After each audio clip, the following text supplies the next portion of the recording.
Welcome to the adventures of self. Conversations with ordinary and extraordinary people as they explore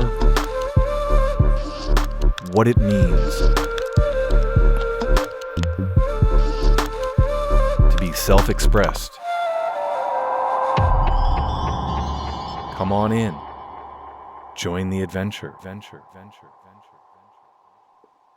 Welcome to the adventures of self, Lindsay Bouvier. Yep, that's it. I was actually thinking, we've known each other for over a year, and I wasn't quite sure how to pronounce your last name, so Yeah. I just made it up.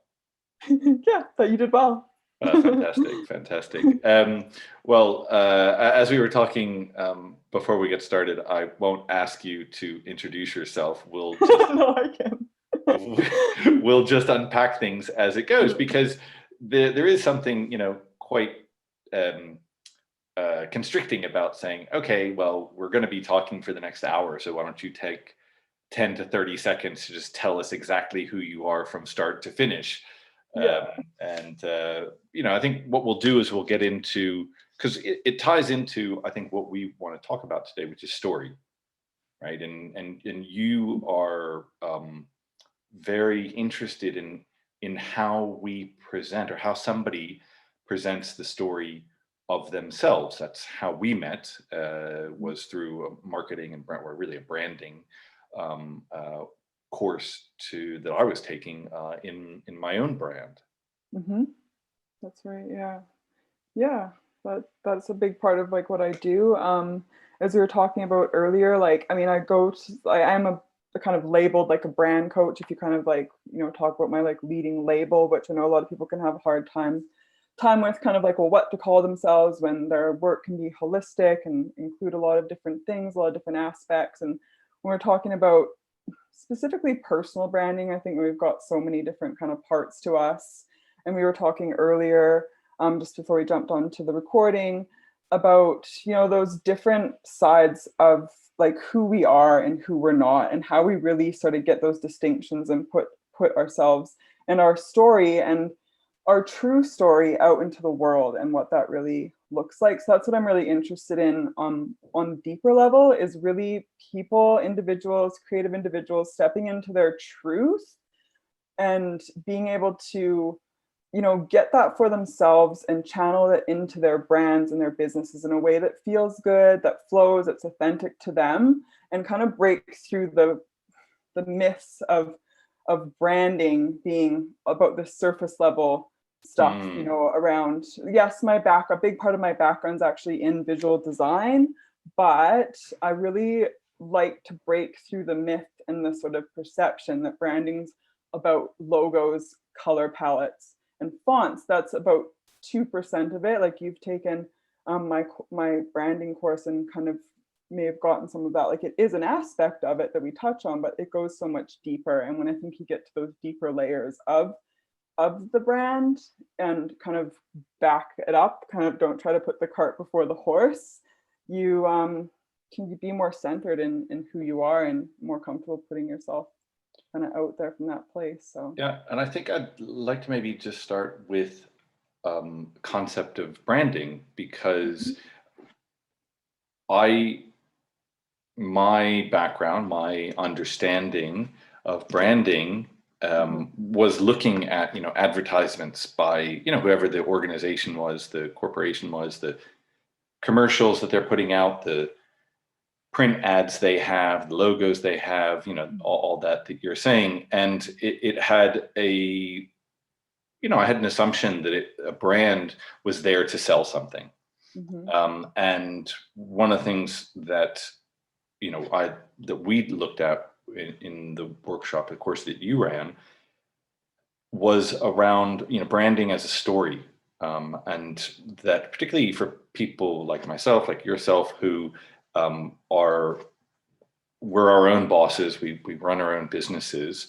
So how are you going to get out the story about not only who you are, but why you're doing what you're doing? Because on some level, yes, I do need to make money. I've got to pay my mortgage. I've got to buy groceries and do some things I'd like to do. But one of the reasons why I think you and I connected was because we had a corporate background and moved out of that. Not to say there's anything necessarily wrong with corporate background if that's what somebody is called to do, but then moving into a sense of wanting to work with others, help others, facilitate others in a particular area is a challenge. And it's certainly what I found in the first year or two of trying to run my own business. I really didn't know how to reach people that I didn't already know. And when you're trying to sell your services or product or whatever to the people you already know, you run out of people very quickly and you alienate the ones that you know anyway. So true. And ultimately those are probably not the best people for you. They're a good starting point. Yeah, they may be. They may be. But like in terms of kind of like creating your tribe or the people that you will. I think I've found in my own journey that the people who resonate to what I have to offer, I wouldn't have imagined meeting them, except that by the message that I'm putting out through in various means, through social media and whatever. I mean, and so in terms of that sort of traditional branding, because I know there's also this kind of like the pendulum has kind of swung back so far the other way where everyone is a brand, right? So even the kind of 10-year-old on TikTok is now a brand in essence, right? And so we've kind of gone from just it being the kind of big organizations or the big boys as such. Now it's every single human being is a brand, and I kind of feel like the truth hopefully lies somewhere in the middle somewhere rather than at one of those extremes.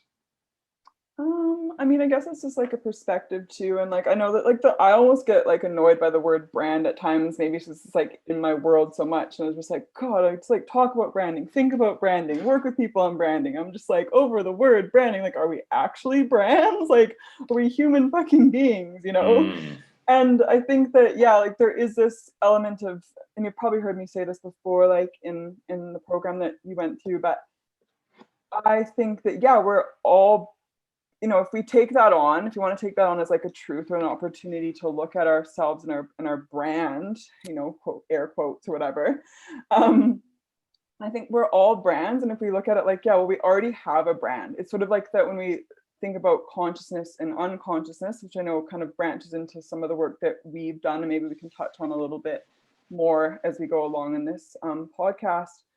But we already are a brand. It's just a matter of like, is our brand like working for us, not working for us?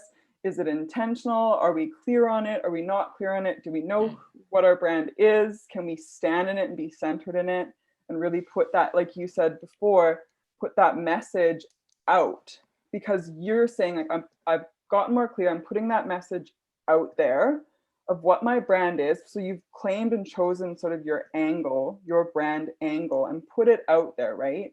It's not a right or wrong. It's what's authentic to you.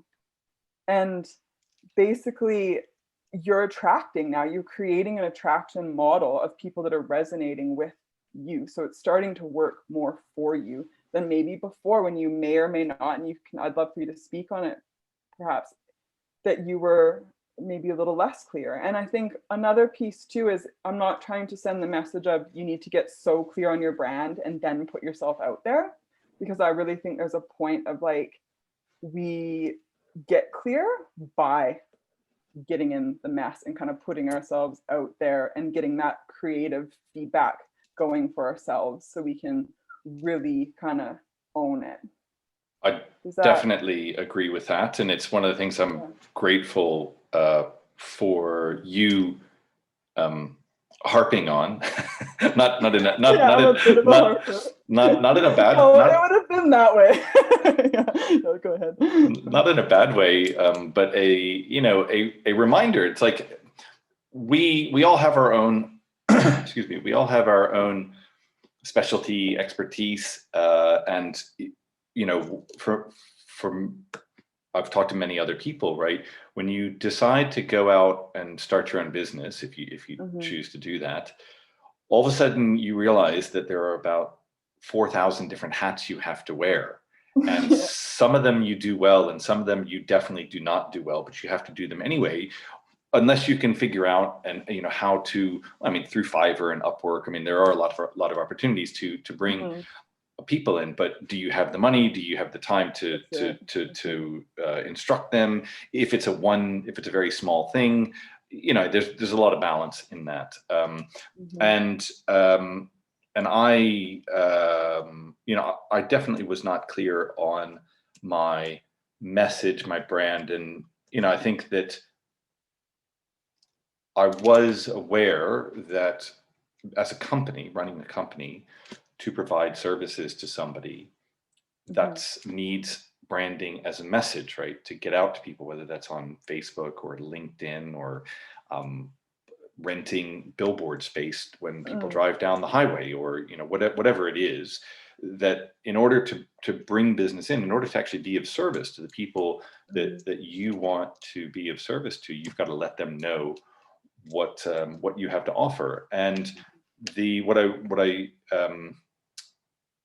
just to say what because what you were saying is, well, you already are a brand. So I spent the first year or so being a brand, but I wasn't branding because I didn't really know what I Mm-hmm. was doing, or I was Weren't just conscious. Yeah. I was just kind of throwing spaghetti at the wall to see what Yeah. stuck. That's a common one. Let me try this, let me try this, let me try this, and Yeah.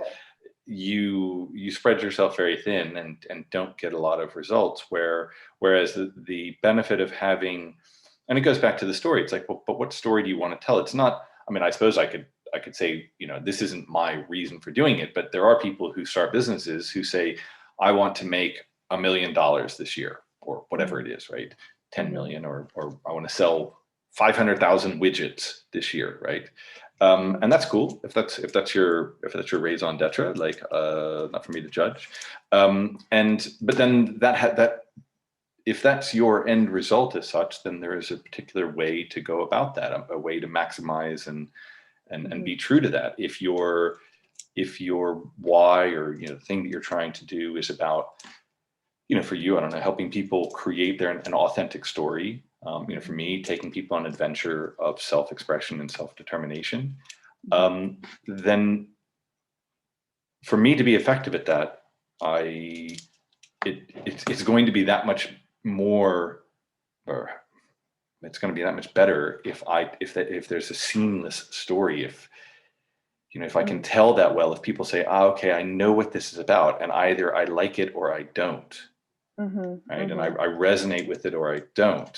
Mm-hmm. And it kind of goes to what you were saying at the beginning. It's like who you are and who you're not. And determining who you're not is Mm-hmm. really, really useful, because we can look Mm-hmm. at people that we may be impressed by, that may be mentors, that we may compare ourselves to, that we may think we're competing with, all sorts of things, right? We can have different relationships to them. Yeah. And that's kind of quite common in the beginning, but there is a personal thing of determining who you are and who you are not. Because Yeah. when you really start to move off and move out of who you're not, I think what you're saying is that all that who you are becomes clearer and clearer. And it certainly is a continual work in progress, because you are hopefully reinventing and recreating who you are at every Yeah. moment. So what was relevant yesterday or 6 years ago may or may not be relevant today or tomorrow. Mm-hmm. Yeah, there's deeper truths, like when you really give yourself that time and space to kind of go into creating that, the space, like I said, to get that clarity for yourself. And I mean, we're having a conversation around branding, but I think like you could even speak from it from like the kind of work that you do with individuals, and getting clear on, like, we've both trained in similar work as well before we came together in the branding space, with our businesses and everything. And I'm sure you could agree that like when you have more of a clarity of like, well, like, and what is one of our mentors, actually, we have a similar mentor that says, like, you know, when the dust settles, like the truth sort of stands, you know. So it's like kind of letting all the shit come up and like, well, what are all of the parts of you, like, that you aren't, like, I'm not my self-doubt when I shit myself when I come on a podcast, or like get worried about putting myself out there, or fear rejection when I'm putting myself out there on social media, or compare myself to others. That's like a lot of how my kind of not self, my shit shows up. I'm sure you've got your own kind of shadow side that kind of comes up and throws up that kind of dust cloud, and we're going to putting ourselves out there, which is a big part of our brand. Like, we can have the best created brand, like kind of behind the scenes, this perfectly curated and crafted thing, but if we're really not putting it out there, then we don't, you know, it's not really working for us and growing. You know, that brand awareness piece is a big one. I'm sure you've heard me harp on about that. Like, do people actually know about you? Which is getting kind of in a different conversation. But with that, knowing who you're not, and then on the flip side of that, which I actually notice a lot of people struggle in a lot of ways even more with, is knowing who you are and really claiming that. Like, who are you in your greatness, in your genius, in your true essence, before all of the shit, you know, that you collected from parents, society, conditioning, yourself, and your own limiting beliefs. Like, where's that, and what's that essence to, and like, can you really see that and own that truth and start to package that? And then we can get into like a conversation of like, well, let's package that and put that out into the world. You know, and then it's a sustainable brand, I think, because it's founded on your truth of like what's true for you. And you're right, though, it does change, but I think when you go to the deeper levels, and maybe, I mean, this is just my experience, there are aspects of like, you know, core values or things that really matter to me in my heart, and my vision and my mission, and things that stay more consistent and kind of don't really change. I call it the core brand, like, you know, really getting to like the heart of it. And I think that when you go there, those things don't, from my experience, change. Or if they do, they don't change like drastically. They kind of naturally shift and mold and shape over time, right? But how we package those things, like beyond the kind of the deeper layers of like, you know, in most brand, people will talk about brand strategy and like the stuff kind of before the visual identity of the brand comes out, which is like the logos, the color palettes, the verbal and visual expression. It's like, go first for that. Go for like the truth first. And then we'll talk about like how to put it kind of out there and package it up into the world. And yeah. But most people go first, they go, I need a brand. Okay, I'm gonna go and like get a designer to like make me a logo and a color palette or whatever. And I've got my brand sorted. Like, I got my business card, my website up, so I got my brand. It's like, yeah, no, you've got about like sort of 5% of it kind of, and probably not really sure what you're communicating anyways. I think that is definitely that you're not sure then what you're communicating. Yeah. When I put together some stuff in the beginning, I kind of did that. I thought, oh God, I've got to have a logo, or, you know, whatever it was to present myself. And I remember when we first started, and what I, you know, really appreciate about your work is that it took me to a challenging place to not necessarily define who I am, but start to explore it and start to claim it.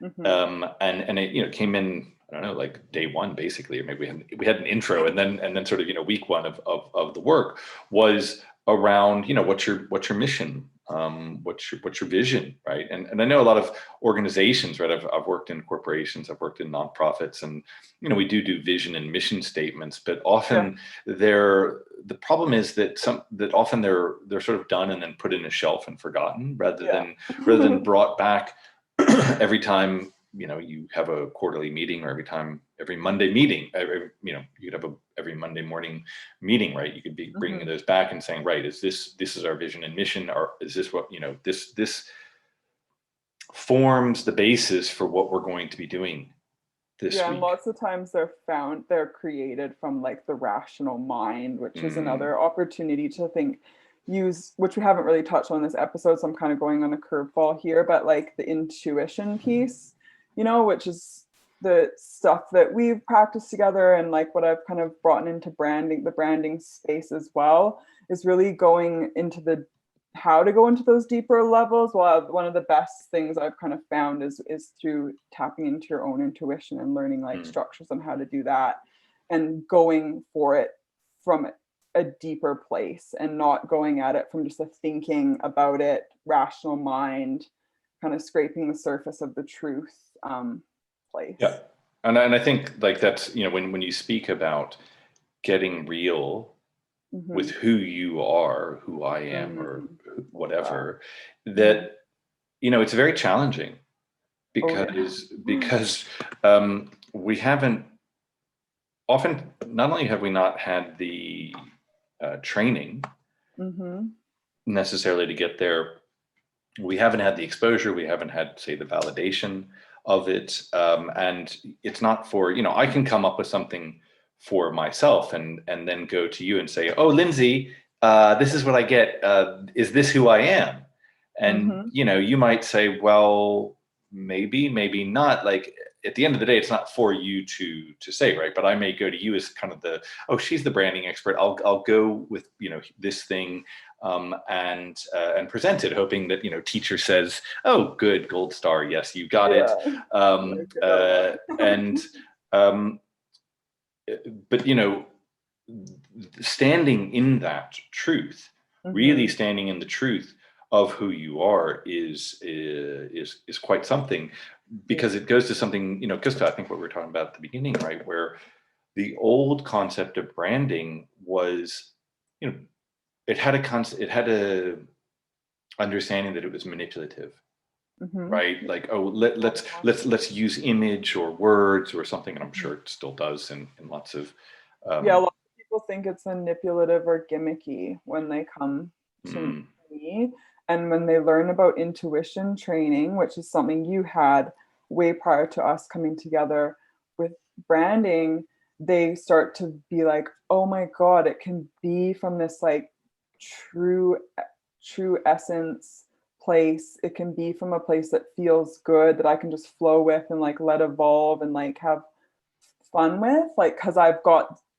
I know it sounds a bit cliche, but like, because I've got the answers in me, and I can stop looking outside at what all the other gurus are doing, at comparing myself to others, at what I think I should be doing, and tune in and get a truth for yourself. Because until you get it for yourself, like, I could stand outside of you and be like, oh, Taylor, this is you, and like, this is your brand. But like, if you're not ready to kind of get that and receive that, it's kind of falls on deaf ears, and you're not really kind of standing in it, like you were saying. Well, and then specifically then to act on it, right? Because because in the work that we do in intuition, right,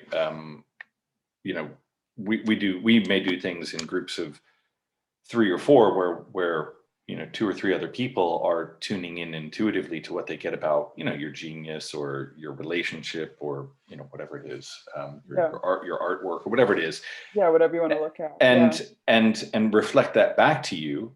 And I've certainly been in, we call them circles, but whatever, groups of people where I receive information, and there's a part of me that says, yep, I know that's true. Yeah, exactly. Yeah. But I'm too scared to act on it. I don't know what to do with that. And, if I look back on it, it's definitely partly because we were talking about, like, our journeys. And, part of my journey, the things that I heard 1 year or 5 years ago about what I remember hearing things about what people said, oh, I see you doing this very, very clearly.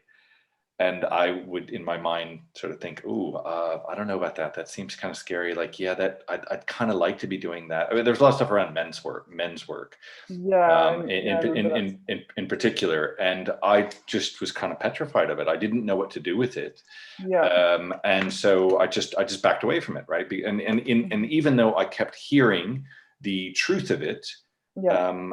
it was very challenging for me to stand in the truth of it, Yeah. and and I think that, because we were sort of talking that sometimes it's just about putting something there, seeing, to go through, because there can be a real discomfort. You can fall on your face, right? Totally. You can put an ad out and nobody responds. That's right. You can do things that, I mean, people can leave you hateful messages. Although I listened to somebody recently, the guy who actually, um, uh, because I did a course on podcasting, Yeah. and he actually said, I think it was in a room on Clubhouse, but no, it was in our podcasting group discussion, and he said, you know, you haven't made it until you have a hater, because we Yeah, think, yeah, yeah, yeah. because we think it's like, oh, everybody in the world's going to love us for the wonderful Yeah. things we bring, and of course that never ever happens. And he said, No. because he's quite successful, and he said,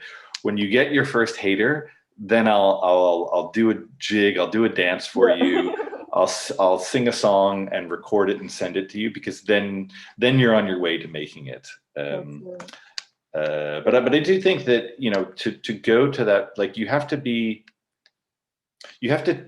come to your truth to see it, or to be shown it, or, on some level, Yeah. and then you've got to choose to stand in it, and that's scary. I mean, It is, I can yeah. speak for myself, Mhm. and it took me time to do that, It's still but taking me time, you know what I mean? Like, yeah. I think it's that, like, constant process, being in that creative Mm. orientation, learning and keeping going and choosing your higher, your truth more and more, and I think that I think, like, what I'm getting from what you're saying right now is, like, we're always up against a part of ourselves that's gonna resist that truth. Like, and to me, I guess I look at that as, like, I mean, I'll speak from my own journey, is like, awareness of my ego and what it kind of does to keep me small and keep me not putting myself out there, and really claiming my truth, or stepping into my, like, true brand, and my true story of who I am, and not that imposter version of me, like, has really helped me, having that distinction between who I am and who I'm not, which we've touched on a bit, but, like, that understanding of the ego and what it's capable of, and, like, really keeping us back and keeping us in, like, this spot. It's like when you got the truth of the men's work, which I think is something you've claimed more and more and actually let yourself step into, but that's been a process. Mm. Like, at first it was like whatever that meant to your ego was coming Mm. up and Mm. going, no, you can't do that. Who do you think, like, you are? Like, I'll let you speak for yourself.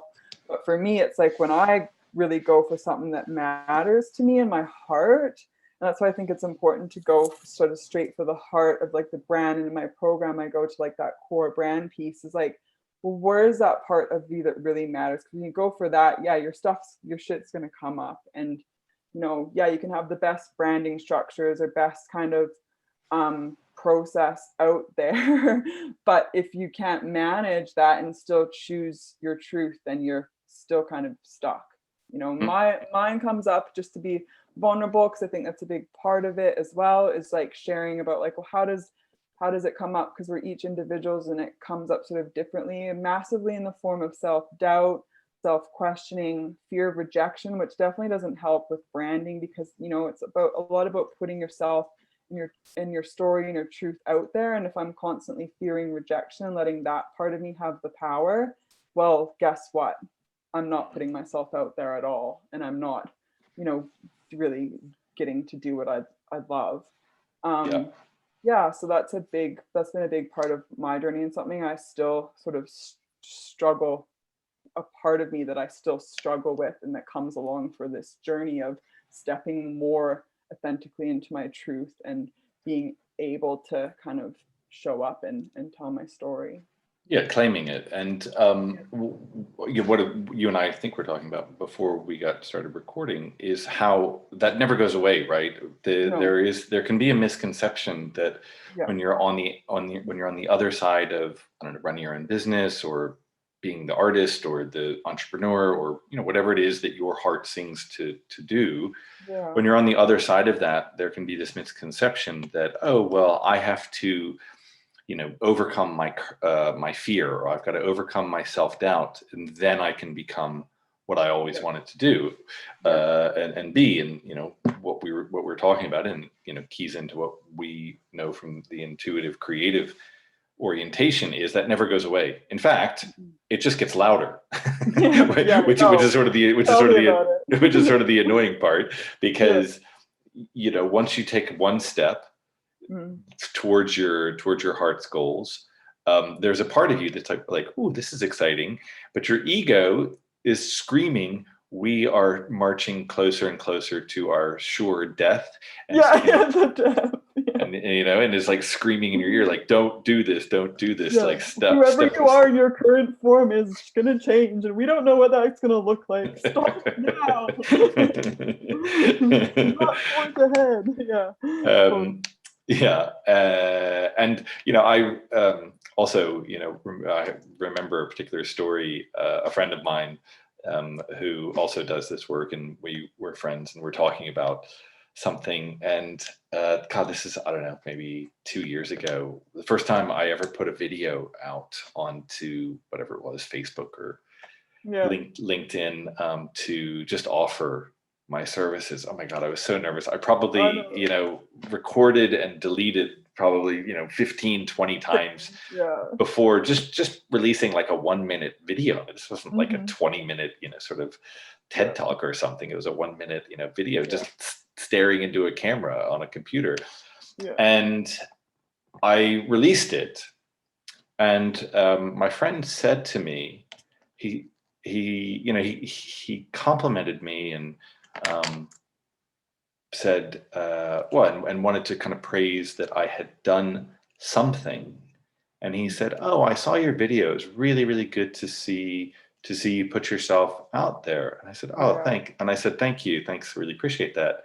And then he said, you know, it wasn't you, but anyway, nice to see you put something out there.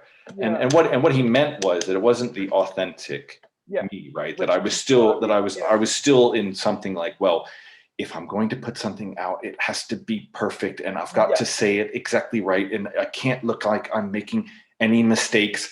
And so it was very rigid. It had no flow to it. It had Yeah. no energy. And he said, it's just not you.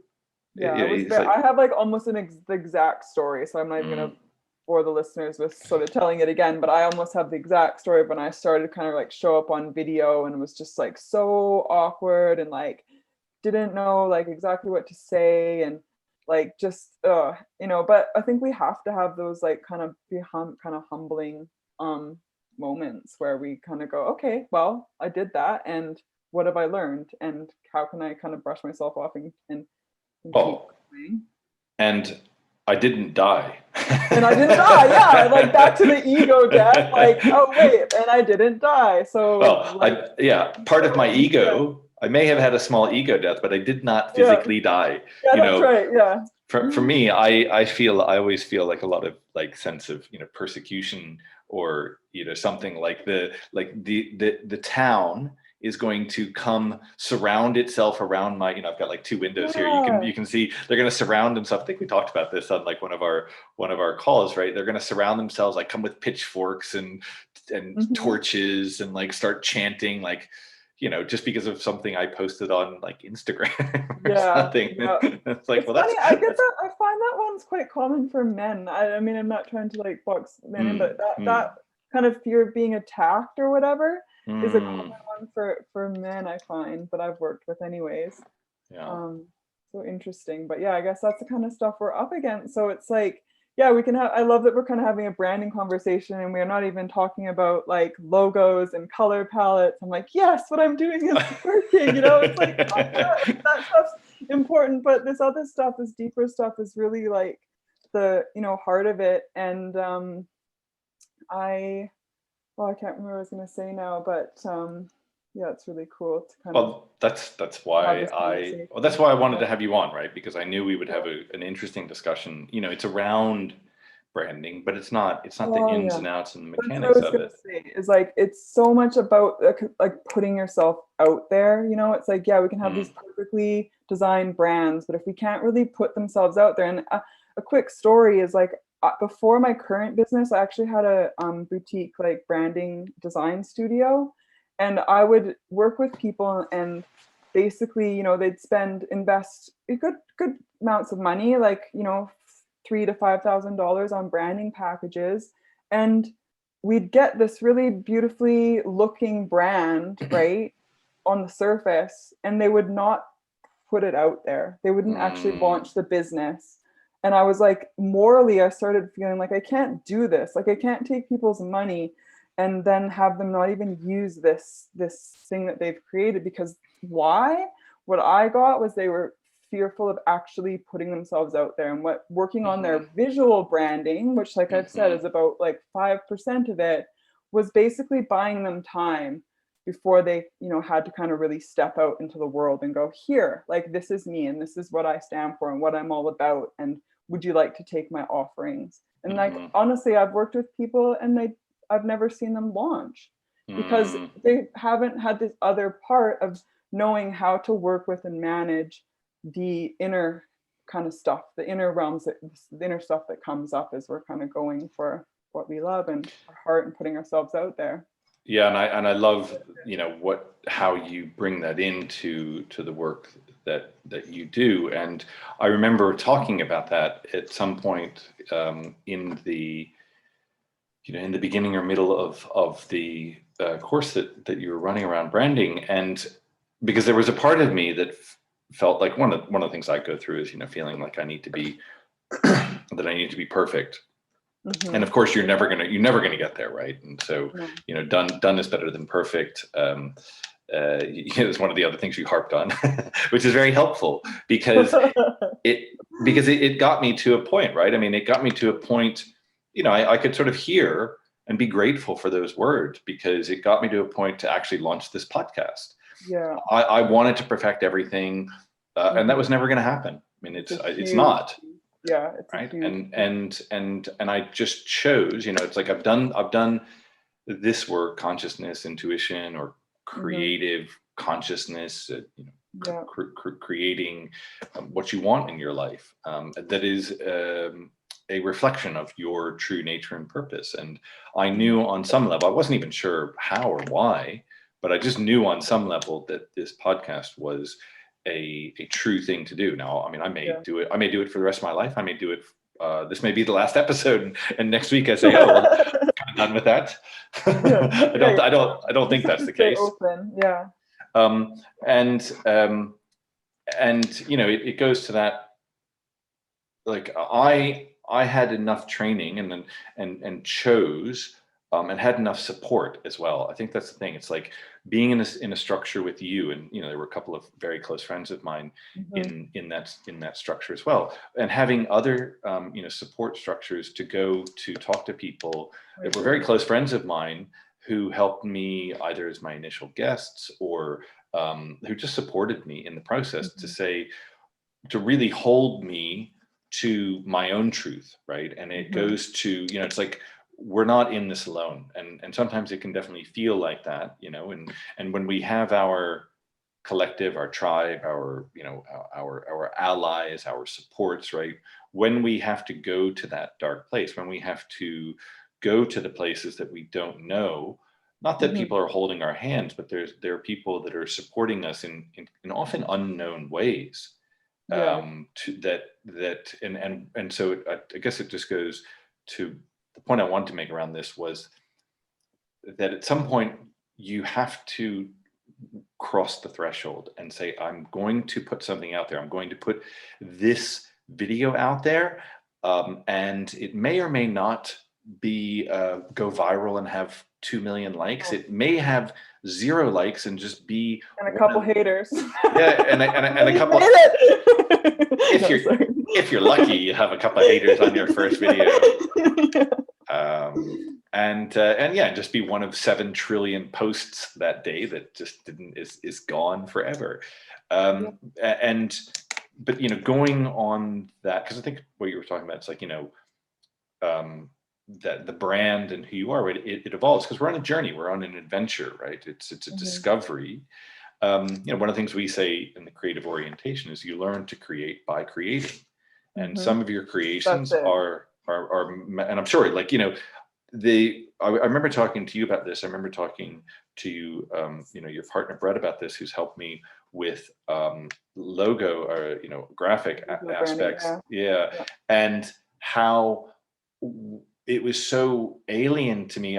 For people who are naturally artists, right? I think it's part of the process, but how we would look at a particular 2 or 3 different iterations of how a brand, like say logo, could go, right? And Yeah. in the beginning, for me as a client, I would look at it and say, well, this isn't what I want. This is crap. I got the wrong person. Why am I doing this? Like Yeah. he hasn't given me what I want. And to just stay with the process, to trust that, or just to assume that this person is talented, that this is why, that there is something there, and to start to piece together different elements. And we ended up working very well together and finding amazing synergies, Yeah. in the work, and saying, I would learn to say, oh, I'd like this color, say from this logo option A, but I like the design aspects of, let's say, logo option B, and I have this other concept of uncreated logo option C, and he would go away and sort of create all that and come back, and I would say, oh right, okay, that's how it all works, right? There's that going into that uncertainty, and knowing that there are, that's a creative orientation, right? That knowing and assuming that there are forces, people, connections at play that are there to support your creative endeavor. Yeah, and I think one of the other things we sort of talk about too, in our work that we've done is in being in that creative orientation, is this idea of how we create it all. And as the director of your own brand, it's you're outsourcing to a designer, but at the end of the day, you still need to be able to communicate what you are trying to say and what you want to show up visually, because visual is it's a visual language. It's the designer's not just making something because it looks good. They're solving a problem and communicating something, right? So I'm sure that but through the questions that Brett asks you with the design process, it would always go back to well, what do you want to say? This is what I'm kind of getting, he'd have to go away and have a crack at it. But with visual language, it's not really the same as verbal, because there's so many possibilities actually that could be can be created from one brief. So every designer is going to tackle it in a different way. They're going to come up with it differently. And when I was working more as a designer, and with clients specifically, not in-house, because I've also got a background working in-house for corporate businesses and brands. But in my own business working with clients, I called it the interpretation gap, where it was always cool, you're saying one thing to them and getting back something, and it's that frustration. And most early stage entrepreneurs, people that have worked with designers that are kind of inexperienced with working with designers, have had that moment of frustration where it's oh fuck, it's not what I want. Now I see that it's not what I want. But at the beginning of a project, it's all exciting, and it's yeah, this is what I want, you get it. They're yeah, but if you don't have that understanding of and that time spent, which I think is sort of what you're talking about, that bit of back and forth of well, this is what you're saying, this is what I'm kind of getting from that. And that time of reflecting it back to each other, back and forth, and being able to hang in there instead of just judging it and being oh, it's not right, then you have less of an opportunity, I think, to get to a final result that you're both happy with. I don't know if that kind of answers your question or where you're going with that. I don't even really remember what the question was, but maybe there's something you want to say about any of that. Yeah, I think it's really helpful because it helps to explain in a different way, like from the creative. It sort of peels back the veil, peels back the layer Yeah. of what's happening, because I've come to creativity as, as such, relatively late in my life. I whatever I had as an opportunity as a child, it wasn't reinforced. I didn't believe it in myself, and so I left it. Right. I mean, and I actually pursued a number of creative endeavors, whether through music or, I studied film. I worked as a blacksmith. I studied photography and did all Yeah. sorts of things that I did not feel that I was good at, or I wasn't rewarded or validated, or whatever. And so my most of my professional career was very much in that rational frame of mind. I worked as a lawyer. I worked in large scale corporate projects for a long time, Yeah. and so my assumption was creativity was something that people have or they don't. Right? It wasn't something that you cultivate. And so I've definitely had to learn what it means to go into that place of uncertainty, and the tension that holds for me personally. Or first of all, when I'm doing things for myself, when I'm creating things for myself, the pain, the abject like darkness and pain Yeah. of being in a place of having absolutely no idea what's going to happen. And often when we get into that, we abandon it, right? And Yeah. what we know from the creative orientation is that if you can hold the tension on that, if you can keep yourself in, say, the vision, the emotion of an end result, that's something that you are choosing to create, that creative process, that turbulence and chaos and darkness is just part of the process. It's inherent to it. And so it's really what I like hearing from you is how that not only there's a rhyme to the reason, or there's a reason, there's a method to the madness, right? Yeah. And there's madness in the method, right? Yeah, and letting there be madness. This is another one of the pieces that I talk to people about, especially when they're, Stoke Your Brand, for example, is a program that's really designed for like kind of the do-it-yourself like entrepreneur that, might not have the budget, or choosing to have the budget, or they want to have those insights into like how to design for themselves first. And it's like you're not always going to get this like perfectly packaged little thing in like a like tidy package with a bow, right? And letting yourself at the beginning stages of the creative process kind of be in like the madness phase, like I think is really important, and to stay super open to like lots of different possibilities, and letting yourself kind of go like all over the place, which can feel a bit of overwhelming at times, or like where the hell is this going, like this is freaking crazy, like, or some people just like kind of have constriction of letting themselves go into that phase. But it's really important to kind of go really broad at first and let yourself play and explore and go a bit wild with it, and like not know how the hell it's going to turn out. And then, and this is where, and like, as a design professional, if you stayed in that phase forever, well, that would be an issue because you wouldn't have a job and you wouldn't be meeting your deadlines. So there's a point where you need to hone it in, and that's where I think a structure and a process of going, cool, well, this is the phase I'm in. I'm going to let myself kind of be in this big phase and go a bit wild with it, whatever I'm kind of working on, and or resolving like creatively, and then cap it at a point and go, cool, let me choose a direction. It's sort of like that, the alchemy model that we're familiar with too, where you like let yourself kind of go to the big vision, let yourself explore the possibilities. It's all really open, there's no limitations. But then what are you really choosing, and what are you really choosing to create? Because it's all really easy to come up. It's actually not easy for everyone, I shouldn't say that, but it can be easier to get the vision and the idea, but then like how to actually make it happen is another piece that may or may not ever happen if you're not one that can really just choose something and go with it.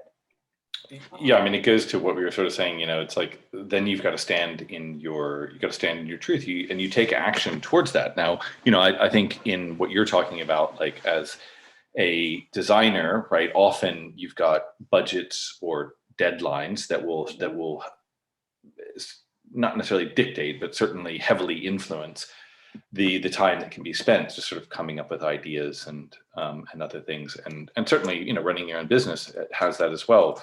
I spent a lot of time last year focusing on a lot of those aspects for the business, for my website, and at some point it was more important for me. It became more important for me just to choose something, go Yeah. to take action. Exactly. Is it the final definitive, that's it? Yeah, exactly, right. I mean, I just recently released my website, and as soon as I released it, I mean, actually, I think even in the post as I released it, I said it's not perfect. I know it's not perfect. There are things there are things that I already want to change before, as I'm uploading it, right, as I'm making it public, and that's okay.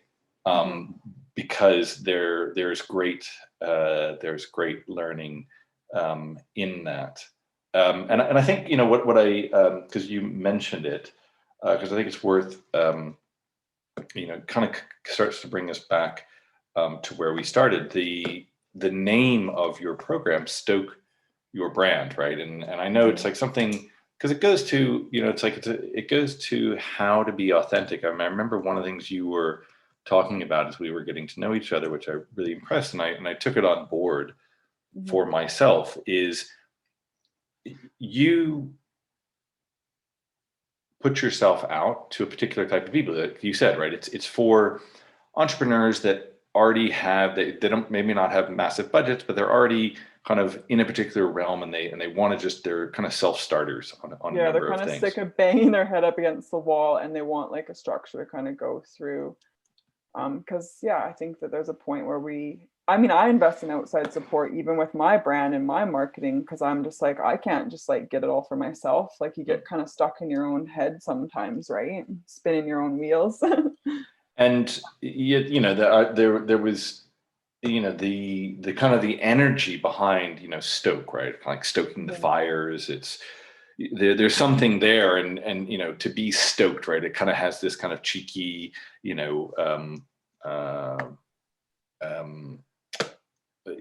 but kind of like edge to it. And I remember you were talking about like the way you present yourself on social media, right? You can be a bit direct and with people, and you say, but that's who I am, right? So it's kind of like, if you don't like that, that's fine. I'm not trying to impose onto people. But it goes back to who's going to naturally be attracted to you. It reminds me, you were talking before the show about the episode, I think it was episode 4, Finding Your Whole Voice, that I did with Judith Quinn. And she's an actor by training and does a lot of work around voice, and really standing in your expression through voice, right? Using your voice as a true expression. And one of the things that she said that I really appreciated, she said that as an actor, of course, there's an element of her that wants to be loved by everybody. That's why she went into acting. And yet the reality is, she doesn't, it's like what she said was, you don't like everybody, so why would you expect everybody? I remember her saying that. I love that. So why would you expect everybody to love you? It's a very freeing, liberating thing, right? Because it's like, well, yes, whatever I feel, why wouldn't I expect that to come back? If there's an authenticity in there, there's no anger, animosity, and it's just a truth. And I think she touched on people pleasing a little bit as well, didn't she, in that episode? And I that's a very common piece as well around that really gets in the way of people stepping out and putting and really kind of getting to that point where they're going, cool, like I put some thought and intention into this, like behind the scenes, like you said, you spent that year kind of doing that. And I think it's still an important part of the process to like at least give yourself some time to kind of get things for yourself, and not just go, oh, I'm just going to whack up a website and see what, because that can also have its kind of issues. But there, yeah, like getting to a point where it's like, I'm just going to go with this. And yeah, it's not going to please everyone. And, and it's okay for my brand, me, my business, my offerings to not be for everybody. And, you get to a point where you can have a more, I think I talk about like polarizing brand and like, kind of potent brand, but like, it's kind of a cool thing when you're like attracting, because you're putting out like, a real direct signal about who you are. And at the same time, the ones that's not for, because maybe it is like my style is really direct and very like kind of no bullshit, super honest, like you're gonna kind of get it straight from the source with me, with that. And it's intimidating for some people, and can be too much, and that's okay. Like they maybe need like a softer approach or whatever. I'm a bit more of a tough lover, and that's the people that are looking for that are gonna work with me, and the people that aren't are gonna go and find the people that are true for them to work with. And I think, there's space for all of us out there to share our share our offers and who we are from our own unique essence and true essence, because we all have people that are true for us to serve. And I think one of the things that I really appreciated from the work we did, and from being in action, from taking action and being in action, it really was putting into practice to how to create by creating. And so I mentioned, I'll just say, give a couple of anecdotes that come to mind that are relevant. One was, working with Brett on the logo, because I had gone through creating a logo for my company, for the website, and that had a lot of uncertainty to it. I really struggled with it. I really was hitting my head up against the wall. I was probably a very difficult client because I was asking so many questions. But and what happened was, we had an initial meeting with some idea, or maybe it was actually the second meeting, and he presented some ideas that were just ideas, right? And in my rational mind, I went to, but this isn't what I wanted, right? And so I really struggled with that, and then we talked about that. He went away and came back with whatever it was, a third iteration, and we still discussed, and it was much closer to the final thing, but there were still things that needed to be changed, or refined, and and then we got to a final place. Now, I don't know, I mean, I'm happy with it, and it may change, but there were so many intermediate steps of uncertainty that did kind of get us closer to the final end point, and having gone through that once, right, and having gotten to, okay, here's the logo, here's the final thing, and yes, I'm happy with it, yes, I'm willing to stand behind it. When we replayed that same process with doing a logo for the podcast, I remember that within the first meeting that we had, I was starting to feel the same thing again of, he's not getting it. I'm not saying it correctly. I'm not going to get what I want, right? And my sort of egoic mind went down that, but I was able to catch myself much more quickly, because I thought, I've actually been here before, and it's okay to allow this process to happen, and let me just ride with it. Maybe we come up with something great. Maybe we come up with a pile of shit. Like, I don't know. That's not my intention, but let me just ride with it. And when I did, it actually became a much more magical and frankly a much easier process for me to go through. And I think the same thing happened like with this podcast, right? I mean, you and I had worked on, and we had refined this idea around adventure as kind of, a core brand idea that really fit in with what I wanted and touched, my heart, my purpose, what I wanted to share. And I had decided to put a podcast out, and was playing around with I mean, dozens of names that were all over the place, and put, like in a way to kind of drum up some interest, put up some names on, I think it was Facebook or whatever, to get people to say what they liked. Yeah, I remember that, like a poll. Yeah. Yeah, and you were one person The who kind of devil's said, advocate. well, who said, "Where's the adventure in this?" And it was such a beautiful experience, because I had spent at that point, I don't know, 2-3 months thinking about the concept for this podcast, the name for this podcast, and I'd been so, I don't know, kind of blind or myopic or something, that the word adventure had never come up in my in my feeble little brain. Yeah. And it was a kind of a tip, a hint, a nudge from you, and then we had actually a chat about it, and all of a sudden everything fit into place so beautifully, so for me at least, in what I wanted, so perfectly. Yeah. So I think it almost goes back to that piece you said at the very beginning of this chat, was around like those, we can create these like vision, mission statements, or like have our kind of core brand idea, like get that. But if we kind of tuck it away in a PDF on our computer, or like a drawer in our desk, and for it to collect dust and kind of lose connection to it, these sorts of things can happen, where you're kind of banging yourself against the wall for three months, kind of trying to figure it out, when really like you had it kind of already there.